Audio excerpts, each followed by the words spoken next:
गुरुर्ब्रह्मा गुरुर्विष्णु गुरुर्देवो महेश्वरः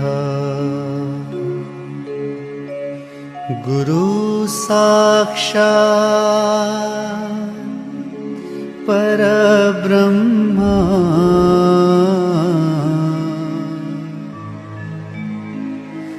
तस्मै श्री गुरुवे नमः।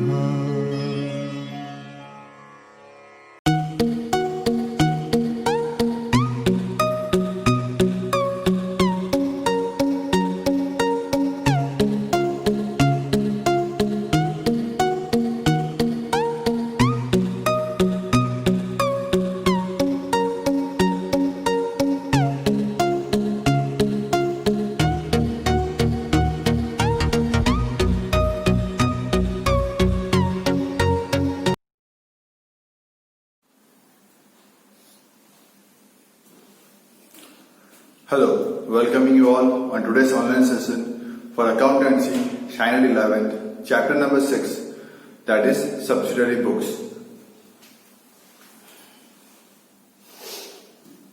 Subsidiary books, when the number of transactions, same type of transactions are so many, जब same type के transactions के बहुत सारे होते हैं, in that particular cases, businessman used to prepare the subsidiary books. जहाँ पे आप सेम टाइप के ट्रांजेक्शन एक साथ में आप लिस्टिंग करके लिख सकते हैं। ठीक है, तो बेनिफिट ये है कि आपको उसके बारे में जो भी इंफॉर्मेशन यहाँ पे चाहिए होती है इमीडिएटली आपको अवेलेबल यहाँ पे हो जाती है। That is called the subsidiary books. ठीक है, जर्नल में क्या है, आपने जर्नल में एंट्री पास करने के बाद कि आपको सपोज परचेज ढूंढना है कि आपने पूरे साल में कितनी बार क्रेडिट में परचेस किया या कैश में परचेस किया, तो आपको हर एंट्री 1 बाय 1 आपको यहाँ पे जाना गो थ्रू करना पड़ेगा, बिकॉज वो क्रोनोलॉजिकल ऑर्डर में लिखा होता है। जैसे एक्टिविटी होती है, जैसे ट्रांजेक्शन होता है, उसकी एंट्री स्पॉट पास में पे की जाती है। तो एक सिंगल अकाउंट ढूंढना उसमें थोड़ा डिफिकल्ट टास्क हो जाता है। तो जब नंबर ऑफ ट्रांजेक्शन आपके बहुत ज्यादा होते हैं सेम टाइप वाले, तो आप उसके अलग से book banana, that is called the subsidiary books here. Okay, so types of subsidiary books जो टेक्स्ट बुक में मेंशन यहाँ पे किया गया है, ठीक है, उसको थोड़ा अलग तरीके से बता रहा हूं मैं आपको। पहला सब्सिडरी बुक है that is called purchase book. First one is that is called the purchase book. Second is my sales book. Third is my purchase return book. Fourth is my sales return book. Okay, fifth is my cash book. Sixth is my petty cash book. Okay, seventh is my bill receivable book. Eighth is my bills payable book and ninth is my journal proper. इसी चीज को आपको अलग तरीके से बताया गया text book के अंदर, जो कि in the containing videos you will listen it. Okay, so हमको इस चैप्टर में बेसिकली सीखना है परचेस बुक के बारे में, सेल्स बुक के बारे में, परचेस रिटर्न बुक के बारे में और सेल्स रिटर्न बुक के बारे में। तो ट्रांजैक्शंस हम कौन से लिखेंगे सब्सिडरी बुक्स के अंदर? Transactions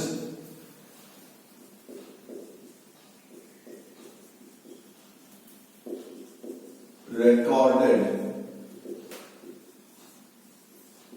in subsidiary books. Okay, only credit transactions, only credit transactions, that also relating with the goods, that also relating with the goods. Okay, so goods का ही होना चाहिए, assets का नहीं होना चाहिए। अब गुड्स और एसेट में डिफरेंस किया, अगर मैं ट्रेडिंग करता हूं जिस चीज में, that is called the goods. अगर उसी गुड्स, सपोज कि मेरा गुड्स ही मेरा फर्नीचर है, टेबल चेयर सोफा, ये मेरा गुड्स है, तो वो एसेट्स नहीं है, वो मेरे लिए गुड्स है। जिसमें ट्रेडर ट्रेडिंग यहाँ पे करता होगा that is called as the goods. Okay, मैं बेचता हूं गुड्स। ओके, लगाया मैंने अपने शॉप में फर्नीचर, तो फर्नीचर इज माय एसेट, लेकिन मैं बेचता ही फर्नीचर, तो फर्नीचर मेरा गुड्स है। Hope you are getting correct. So goods assets नहीं आएंगे। ठीक है, उसके बाद ट्रेड डिस्काउंट अगर दिया है, हमें यहाँ पे कंपल्सरी माइनस करना है, हमें यहाँ पे कंपल्सरी माइनस करना trade discount. Okay, cash discount दिया है, कुछ करना ही नहीं। क्यों नहीं करना? बिकॉज तब तो हमें क्रेडिट ट्रांजेक्शन लिखने पड़ेगा, तब कैश क्या कुछ कर नहीं सकते। ठीक है, पार्ट पेमेंट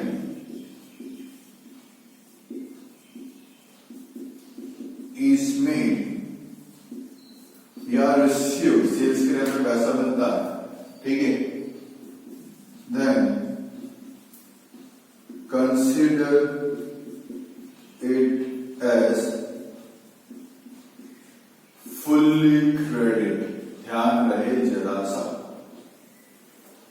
अगर मैंने आधा अधूरा पेमेंट किया है, 50% पेमेंट किया है, 60% पेमेंट किया है, 70% पेमेंट किया है या पेमेंट मिला है, इन दैट केस आपको समझ लेना है, ऐसा मान लेना है कि आपने पूरा का पूरा क्रेडिट नहीं किया है, मिला ही नहीं है। मानो जितना पैसा मिला है वो दिखेगा कैश बुक के अंदर, यहाँ पे purchase book, sales book, return book में नहीं दिखेगा। हमें मान लेना है यहाँ पे पूरा का पूरा उधार पे है, हमें मान लेना है यहाँ पे पूरा का पूरा उधार पे ही है। ओके, उसके बेसिस पे ही आपको यहाँ पे कंसिडर करना है कि 1 रुपया आपको मिला नहीं है, 1 रुपया आपको मिले नहीं है। That only got to consider over here. Okay, तो consider it as fully credit. ये फुल पेमेंट हो चुका है,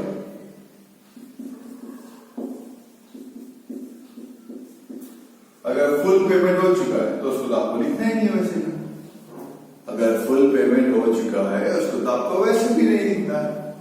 I hope so are getting me. समझ में आपको आ रहा होगा मैं यहाँ पे क्या बता रहा हूँ और कैसे क्या करना होता है। Okay, so with this effects क्या लिखना है? जो क्रेडिट में परचेस करते हैं, सेल करते हैं गुड्स, वो लिखना है। गुड्स कैसे पता चले? तो मैं आपको पता है ऑलरेडी। गुड्स किसको बोल सकते हैं?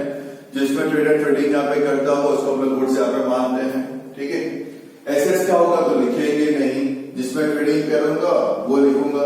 टेबल चेयर सोफा में ट्रेडिंग करता हूँ, table chair sofa become my goods not the assets. Okay, so जिसमें ट्रेडिंग करता हूँ उसमें मुझे गुड्स यहाँ पे आता है। ट्रेड डिस्काउंट कंपल्सरी माइनस में यहाँ पे करना, कैश डिस्काउंट कुछ करना ही नहीं है। पार्ट पेमेंट आधा अधूरा पेमेंट होता है, अगर बाय चांस तो ऐसा मानो कि पूरा का पूरा आपका यहाँ पे क्रेडिट ही है। ठीक है, वो जितना पेमेंट हो चुका है, जितना पेमेंट मिल चुका है, उसको हम मानेंगे कि वो कैश बुक में उसकी एंट्री दिख रही होगी। उसकी दूसरी बुक बंद इसमें होता है ना, सब्सिडी बुक्स में 9 टाइप के बुक्स के मैं नाम पहले आपको स्टार्टिंग में बताया मैंने। तो ऐसा मान के हम चलेंगे कि उसकी entry subsidy books cash book के अंदर हो चुकी होगी, क्या उसको हम लोग कर देंगे यहाँ पे, वो कंसिडर करके मुझे आगे बढ़ना है। यहाँ पे पेमेंट अगर फुल्ली आपका हो चुका है तो फुल पेमेंट के टाइम पे तो आपको वैसे भी कुछ लिखना है नहीं। ओके, और जिस चीज की आप एंट्री पास यहाँ पे नहीं करते हो, जो चीज की आप एंट्री बाईपास यहाँ पे नहीं करते हो, इन दैट पर्टिकुलर केसेस उस सब की आपको नीचे नोट लिखनी है विद डेट। ठीक है, उन सब की आपको नीचे नोट लिखनी है विद डेट। ओके, अब आता हूं मैं बेसिकली परचेज बुक के अंदर। ठीक है, the first book is called as the purchase book.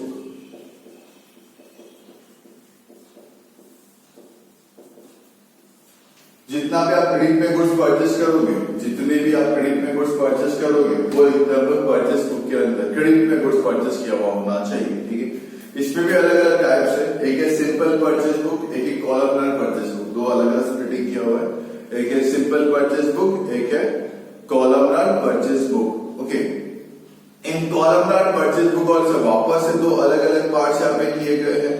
एक कॉलमनर विद गुड्स, मतलब अलग अलग गुड्स में ट्रेडिंग करते हो। एक कॉलमनर ऑफ एक्सपेंसेस। ठीक है, एक कॉलमनर विद गुड्स, एक कॉलमनर विद एक्सपेंसेस। मैं आपको सिंपल से फॉर्मेट बता रहा हूँ, सिंपल परचेस बुक का फॉर्म बता रहा हूँ। इन द कंटिन्यूइंग वीडियोस आपको कॉलमनर के कॉलम्स पता चल ही जाएंगे, सिंपल के भी कॉलम्स को पता चल ही जाएंगे। इसके लिए आप शोइंग इन द बोर्ड की लिखना किस तरीके से है। Okay, suppose purchase book of Shri Abhijit,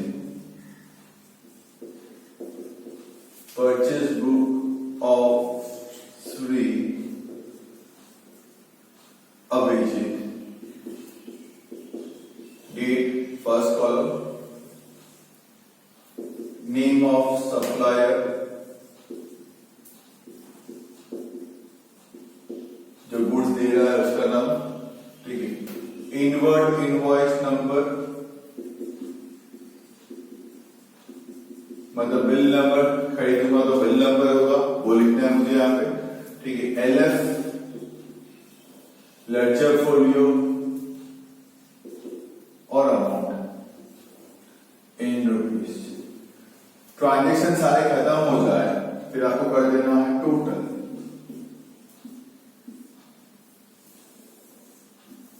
यहां पर कर देना, ओके, पूरा कंप्लीट कर देना विद बॉक्स। ईयर फॉर्मेट, जो भी ईयर दो यार लिख लो, suppose to 15 June by first. जिसकी इसकी इफेक्ट आएगी, आपको लगता है ये है, जिसकी इफेक्ट आएगी उसका नाम, पार्टी के नाम लिखना, पीछे लिख देना आपको अकाउंट, वो लिखा, ओके। जिसकी नहीं आएगी नीचे नोट मार देंगे,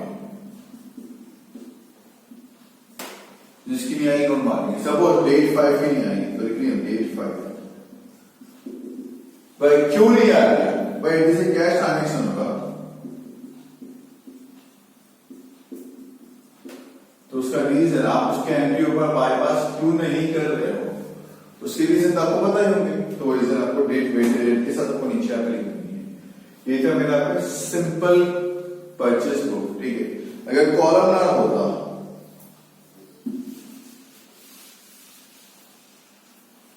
अगर कॉलमनार होता, सपोज मैं ट्रेडिंग करता हूं, ठीक है, टेबल चेयर सोफा के अंदर, देन टोटल रुपीज। कॉलमनार, भाई मैं ट्रेडिंग करता हूं टेबल चेयर एंड सोफा के अंदर ट्रेडिंग करता हूं, तो मेरे गुड्स क्या होगा? Table chair and sofa. मेरे गुड्स क्या होगा? टेबल चेयर एंड सोफा होगा। तो मुझे यहाँ पे उसके बेस पे आगे करना है। क्लियर? ओके। तो जो गुड्स में आप ट्रेडिंग करते हो उसके इंडिविजुअल कॉलम पे बन जाएंगे। आपको इंडिविजुअल ट्रेड डिस्काउंट भी हर एक में से आपको अलग अलग माइनस करना है। इंडिविजुअली ट्रेड डिस्काउंट आपको माइनस करना है। एक और बात, जब गुड्स परचेस करते हैं या सेल करते हैं, जो अमाउंट ऑफ एक्सपेंस जो पे करते हैं, ठीक है, सिंपल कॉलमनार की बात करता हूं, जो अमाउंट ऑफ एक्सपेंस जो पे करते हैं उसको लिखना नहीं है, बिकॉज एक्सपेंस में से इन टर्म्स ऑफ कैश पे करते हैं, तो उसको लिखेंगे नहीं, ठीक है। Now coming to the expense columnar purchase with expense. ये जो आपको बता रहा हूं यही फॉर्मेट रहेगा purchase book, sales book, purchase and sale return के अंदर, ठीक है। तो आपको परचेस बुक का कॉलम बना देना, ठीक है। आप उसके बाद सबके कॉलम सेम ही बनेंगे, सिर्फ एक ही जगह पे चेंज होगा, दैट इज दिस वन। मैं आपको ऊपर दिखाता हूं, ओके। सो अगर एक्सपेंस वाला है तो पहले गुड्स का कॉलम बनेगा, नेट गुड्स यू कैन से, फिर डिस्काउंट माइनस करने के बाद गुड्स का कॉलम बनेगा, ठीक है। उसके बाद एक्सपेंस, सपोज रेलवे फेयर, उसका लेबर है तो भाई लेबर। उसके बाद आपको जीएसटी वाला भी अवेलेबल है इसमें। तो एक होता है इंटर, एक होता है इंट्रा, एक होता है इंटर, एक होता है इंट्रा, ठीक है। फिर आएगा आपका टोटल। अब इसके अंदर तो आपका दो पार्ट है, एक सीजीएसटी, एक आईजीएसटी, ठीक है। कॉलम तो आपको स्पेसिफिकली अभी पता चल जाएंगे जब अपने सम्स करेंगे, तो मैंने उसके ऊपर कॉलम बताया है कहां पे क्या लिखना है, ठीक है। एक सीजीएसटी, एचजीएसटी, सॉरी यहाँ पे एचजीएसटी, यहाँ पे आएगा आईजीएसटी, इंट्रा, ठीक है। ये तो इंटर, ओके, ये इंटर और ये इंट्रा, दोनों की इंटर, ये इंट्रा स्टेट, ओके, देखने के बाद। सो बेस्ड ऑन दैट मुझे आपका एक्सपेंस कॉलम बनाने हैं। तो ये था मेरा purchase book, okay, purchase book के कॉलम। अगर होता सेल्स बुक, ठीक है, कुछ चेंजेस नहीं है,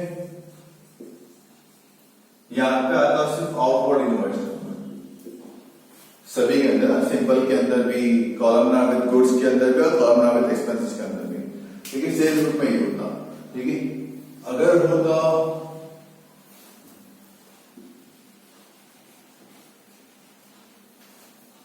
परचेस रिटर्न बुक,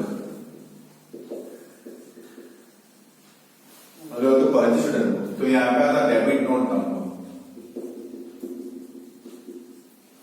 यहां पे आता डेबिट नोट नंबर, ठीक है। अगर होता सेल्स रिटर्न बुक,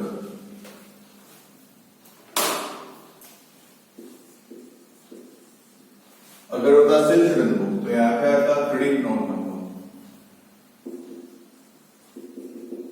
बाकी सब कुछ सेम टू सेम कॉलम की बात की जाए तो, ठीक है। So again I like to say about revision once again you can say subsidiary books वो ट्रांजेक्शंस जहां पे रिपीटेड नंबर ऑफ ट्रांजेक्शंस अगर बार बार होते हैं, सेम टाइप के ट्रांजेक्शंस अगर बार बार होते हैं इन दैट पर्टिकुलर केसेस, उसको मैं अलग से बुक में लिख के रखता हूं, that is called as by subsidiary books, ठीक है।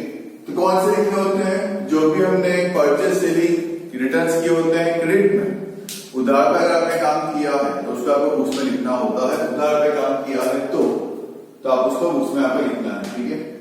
और एसेट्स के बारे में लिखना नहीं है, एसेट्स के बारे में लिखना नहीं है। ट्रेड डिस्काउंट कंपल्सरी माइनस करना है, दिया है तो क्या डिस्काउंट करना ही नहीं है। फुल पेमेंट हो चुका है तो लिखना नहीं है, नोट के हिसाब से नीचे आपको लिख देना है फुल पेमेंट हो चुका है तो। पार्ट पेमेंट हुआ है, ध्यान यहाँ पे रखना, तो पार्ट पेमेंट हुआ है तो आपको देखना है, ओके। पार्ट पेमेंट हुआ है तो आपको लिखा हुआ होगा कि पार्ट पेमेंट हुआ है।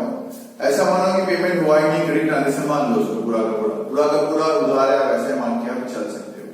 तो पार्ट पेमेंट के टाइम पे ध्यान रखिएगा, फुल पेमेंट तो लिखना ही नहीं है, पार्ट पेमेंट है, मानना है पूरा का पूरा उधार है, पेमेंट हो नहीं चुका है, पूरा का पूरा उधार है, पूरा ही बाकी ऐसा मान के चलो। तो सर जो पेमेंट हो चुका उसका, वो जो पेमेंट हो चुका वो कैश बुक में दिखेगा, चल ऐसे बुलाते हैं कैश बुक, वो भी सबसे का पार्ट है, इन चैप्टर अलग है, that's called as cash book, okay. So वो उस बुक में दिखेगा इतना पेमेंट हो चुका है, इतना पेमेंट करना बाकी है। हम लोग इस बुक में ऐसा मान के लिखेंगे कि भाई पेमेंट करना ही बाकी है, okay. So with this note, okay, I think that आपको समझ में आ गया हो कौन सी एंट्रीज कहां पे पास यहाँ पे करनी है, कौन सी एंट्री करनी है, कौन सी एंट्री करनी नहीं है। चैप्टर बहुत ही सिंपल, बहुत ज्यादा सिंपल है, कोई कॉम्प्लिकेशंस है ही नहीं, क्लियर कंडीशन चल दिए गए हैं, ये फॉलो करोगे आपके लिए बहुत ही सिंपल यहाँ पे अवेलेबल है, हो जाएगा सॉल्व आप पे करना। So I hope that watch the video till the end so that you are able to understand each and every sums, कैसे मुझे सॉल्व यहाँ पे करना है। Because purchase book, sales book, purchase return book and sales return book सब same ही है, okay. Credit transactions के बारे में ही लिखा हुआ होना चाहिए इसके अंदर, और कुछ होना नहीं चाहिए, उसके बेसिस पे ही आपको सम यहाँ पे सॉल्व यहाँ पे करना है। ये chapter is also very much important for you people to learn, not only for 11th standard but for accounts career even, ठीक है। हम यहाँ पे जो भी सीख रहे हैं आज के टाइम पे, this all are my basis, ताकि हम एक अच्छा अकाउंटेंट बन सकते हैं फ्यूचर में जाके, so that we can come to know कि कौन सी एंट्रीज पास होती है, कौन सी एंट्री पास यहाँ पे नहीं होती है, कैसे मुझे एंट्री पास यहाँ पे करनी है, कैसे यहाँ पे नहीं करनी। Then only we can easily pass the entries. Transactions यहाँ पे जो भी दिए हैं उसको बड़े प्यार से पहले पढ़ लेना, सारे के सारे लगे तो एक बार पूरा पढ़ लेना, उसके बाद ही then go for the sum and please prepare the column with pencil itself, okay. और डबल लाइन करना आपको हर एक के नीचे, ठीक है। मैंने नहीं किया बोर्ड पे, लेकिन आपको डबल लाइन, आपको ऑलरेडी पता डबल लाइन यहाँ पे करना है, तो आपको हर अमाउंट के नीचे जितने भी आपको डबल लाइन यहाँ पे अवेलेबल यहाँ पे हो जाने चाहिए, okay. Thanks for the cooperation and support, we are very much happy to have students like you all, okay. Stay home, stay safe, keep learning, watch the video till the end. Thank you once again. If you feel you have any doubt, difficulty, give me a call between 5 to 6 p.m. and then forward the homeworks between 6 to 7 p.m. Thanks again.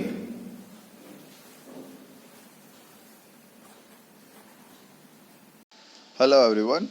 Chapter number 6 of accountancy subsidiary books.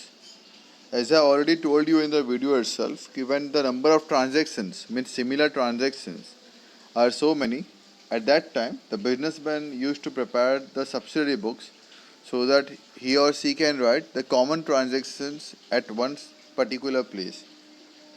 If you are passing journal entries, then the businessman has to search the number of purchases made during the month. If it is suppose 500 times he used to purchase, then he has to go through each and every transactions entries if he is passing via journal entries. In that case, he has prepared a separate book for purchase, then he can get directly all the informations of the purchase. Okay, the credit purchase even, not only the purchase, the credit purchase of the goods, because the transactions which are credit, only that are recorded in the subsidiary books. Okay, cash transactions are directly recorded in journal entries, or one more book is there for that also, that is called the cash book. We'll be seeing that in the next chapter. So over here, subsidiary books. Subsidiary books refer to the journals kept for specific transactions of similar nature. As I have told you, same type के अगर होते हैं तो उसके लिए मैंने बना दिया है अलग से subsidiary books. So basically types of subsidiary books. One is cash book. एक होता है सिंपल कैश बुक, एक होता है कॉलमनार, मतलब 2 columnar cash book, cash and bank, cash at discount या बैंक एट डिस्काउंट, और एक होता है मेरा पे कैश बैंक और discount columnar cash book. Regarding cash transactions, bank transactions, we used to prepare the cash book. Number second is good subsidiary books, which we are going to learn in this particular chapter. That is purchase book, sales book, purchase return book and sales return book. जो भी credit का होता है वो लिखना है, cash वाला purchase लिखना नहीं है. और इफ़ मैंने आपको ऑलरेडी बता दिया है वीडियो के अंदर भी, ओके, अगर आपने आधा अधूरा पेमेंट किया है, ठीक है, हाफ पेमेंट या part payment which we can call it as 99% payment is also called the part payment itself. अगर आपने पार्ट पेमेंट किया है तो भी हमको मानना है कि पूरा का पूरा क्रेडिट में ही है, उसको लेके मुझे काम यहाँ पे करना है. जैसे बताया हुआ है मैंने ऑलरेडी, ट्रेड डिस्काउंट करना कंपलसरी होता है. कैश की एंट्री हम बुक्स में पास ऑन यहाँ पे नहीं करेंगे, ओनली गुड्स की एंट्री पास करेंगे, ओनली गुड्स की. ओके, जिसमें बिजनेसमैन ट्रेडिंग करता है that is called the goods. Only goods की एंट्री हम बुक्स में पास यहाँ पे करेंगे और किसी की भी एंट्री बुक्स में पास ऑन यहाँ पे नहीं करेंगे. Okay, subsidy books for bills, तो बिल रिसीवेबल बुक है, बिल्स पेएबल बुक्स है. ओके, एंड देन लास्ट है जर्नल प्रॉपर. तो बेसिकली ये है मेरे टाइप्स ऑफ सब्सिडरी बुक्स. क्या फ़ायदा है इसका सब्सिडरी बुक्स का? Advantage of subsidiary books, number 1 division of work. According to the books मैंने काम यहाँ पे डिस्ट्रीब्यूट यहाँ पे कर दिया होता है. डिवीजन ऑफ लेबर, अलग अलग डिपार्टमेंट्स बना दिए गए हैं, अलग अलग पर्सनस रख दिए गए हैं based on the skill. Okay, तो काम को पहले डिवाइड किया, फिर काम को करने वाले को मैंने यहाँ पे डिवाइड किया ताकि मेरा काम वन ऑफ द बेस्ट वैसे हो सके. तो इससे बेनिफिट क्या है? ऑडिट वर्क, मतलब चेक करना ईजी हो जाएगा. अकाउंट्स प्रिपरेशन वर्क और भी सिंपल हो जाएगा, टाइम बचेगा. मुझे कोई भी इन्फॉर्मेशन चाहिए इमीडिएटली उस बुक हैंडलर के पास चला जाऊंगा. सेल्स के बारे में चाहिए, जिसको मैंने सेल्स बुक दी उसके बाद चला जाऊंगा तो मुझे इसके बाद इन्फॉर्मेशन मिल जाएगा सेल्स के बारे में, क्रेडिट सेल्स के बारे में. एनालिटिकल इन्फॉर्मेशन मुझे इमीडिएटली अवेलेबल यहाँ पे होता है. तो सब्सिडरी बुक्स फॉर गुड्स जो हमें इस चैप्टर में बेसिकली यहाँ पर डील यहाँ पे करना है. तो type of subsidiary books that is purchase book, sales book, purchase return book and sales return book. ये है मेरा types of books which we are going to learn in this particular chapter. So continuing further with this particular chapter of purchase book. Hello everyone. Till now we have solved up to illustration number 9 and we have also learned about how to prepare all the 4 books together.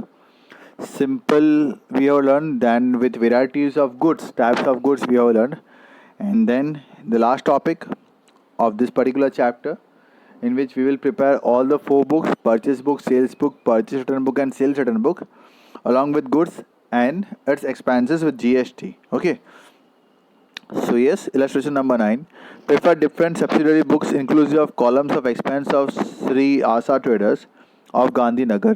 From the following transactions, prepare subsidiary books by applying total GST rate at 18% GST is not included for the following transactions. Add applicable amount of GST and prepare the subsidiary books. As you all know कि goods की price में जो खर्चे होते हैं वो plus करने के बाद जो फिर उसके बाद जो अमाउंट बनती है उसके ऊपर मुझे GST यहाँ पे लगाना पड़ता है. ओके, सो कॉलम्स एक बार पहले देख लेते हैं तो आपको वापस एक बार रेक्टिफिकेशन हो जाए, याद आ जाए कि कॉलम्स कौन से होते हैं. Date, name of supplier, purchase book है तो invoice number, LF number, net amount of goods, railway fare, labour, इन तीनों को प्लस करके फिर जो अमाउंट आता है उस पर GST लगाते हैं. अब कौन सा GST लगने वाला, इंट्रा वाला या इंटर वाला, that depend upon the statement itself. Okay, so इस तरीके से आपको लिखना है, फॉर्मेट बनाना है. ओके, जैसे इन्होंने यहाँ पे कहीं पे वर्टिकल कहीं पे हॉरिजॉन्टल यहाँ पे लिखा है, आपको वैसे आप एडजस्ट कर सकते हो.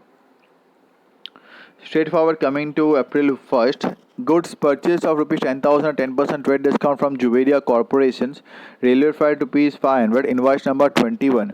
तो ये आएगी परचेस बुक में, एंट्री आएगी. Name will be Juveria corporation account.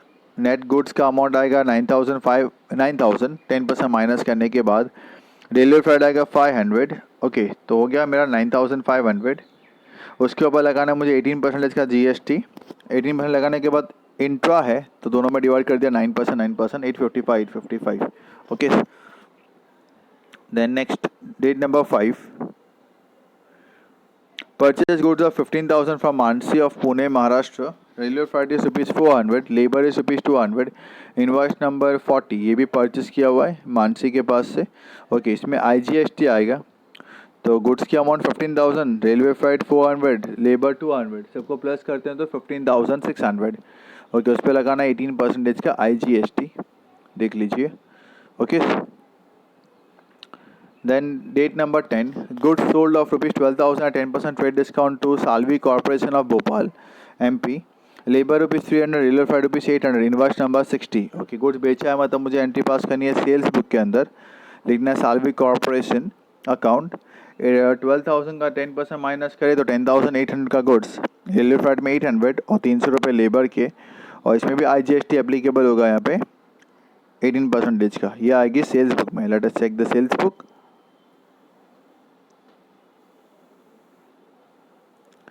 ठीक है, Salvi corporation, outward invoice number आपको 60 दे के रखा है.